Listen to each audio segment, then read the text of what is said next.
Reuters TV, U.S., at 9:47 a.m. today. Here are your top stories, brought to you by Fidelity Wealth Management. Shares of Didi and two other Chinese companies plunge in the U.S. as China launches cybersecurity programs. Biden addresses the pandemic on the 4th of July. Most patriotic thing. This is Reuters Now. As Tropical Storm Elsa approached Florida, rescue workers raced to find bodies in the rubble of the collapsed condo in Surfside. The controlled demolition of the remainder of the building on Sunday night enabled rescuers to expand their search, officials said. But the approaching storm now threatens recovery efforts at the site, where crews have sifted through rubble for 12 days in hopes of finding survivors. Although forecasts predicted that the Surfside area should avoid the brunt of Elsa on its projected course north from Cuba, scattered showers and thunderstorms were forecast and could hinder the search and rescue effort. Elsa moved past the Florida Keys on Tuesday morning and headed toward the west coast of the state, where it was expected to make landfall on Wednesday morning after dumping heavy rain over Cuba.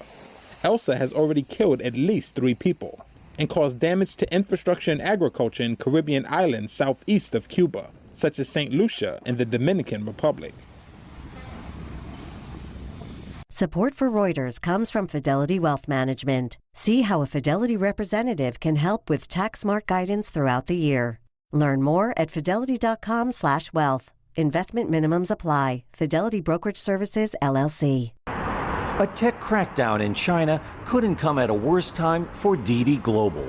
The Chinese ride-hailing app that debuted on the New York Stock Exchange just days ago saw its shares plummet more than 28% in early trading on Tuesday, wiping billions of dollars off its valuation after Chinese regulators ordered the app be taken down. Didi, seen as a potential global rival to Uber, raised $4.4 billion in its initial public offering last week, the largest listing of a Chinese company in the U.S. in 7 years. But the stock soured after the Cyberspace Administration of China said Sunday the company illegally collected users' personal data. Beijing is stepping up supervision of Chinese firms listed offshore. Its cabinet said Tuesday China will improve regulation of cross-border data flows and security, crack down on illegal activity in the securities market, and punish fraudulent securities issuance, among other things. Other U.S.-listed firms under investigation include truck services startup Full Truck Alliance and online recruiter Kanjun. That sent Full Truck's shares down 20% at the market open. Kanjun fell 11%. Analysts said all this may push investors to raise questions about Didi's governance. The Wall Street Journal reported that regulators had warned the company to delay its initial public offering and examine its network security. Didi told Reuters on Monday it had no knowledge of the investigation before the IPO. It also said the app's ban would adversely impact its revenue in China. Fireworks lit up the night sky over Washington, D.C., marking America's 245th birthday on Sunday. That came hours after President Joe Biden called on Americans to do their part to end the COVID-19 pandemic. He opened the doors to the White House to over 1,000 military families and first responders, some shedding masks to eat watermelon and drink beer. It was the largest event there since he took office in January.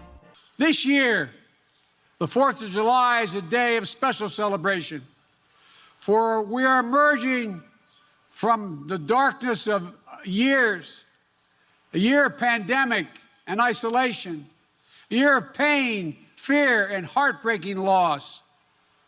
Just think back to where this nation was a year ago. Think back to where you were a year ago. And think about how far we've come. The U.S. fell short of Biden's goal to have 70% of all U.S. adults get at least one vaccine shot by Sunday. The figure currently sits at around 67%, as some people continue to resist getting inoculated. My fellow Americans, it's the most patriotic thing you can do. So please, if you haven't gotten vaccinated, do it. Do it now. For yourself, for your loved ones, for your community, and for your country. Signs of normalcy have returned to the country in the wake of a pandemic that has killed more than 600,000 Americans.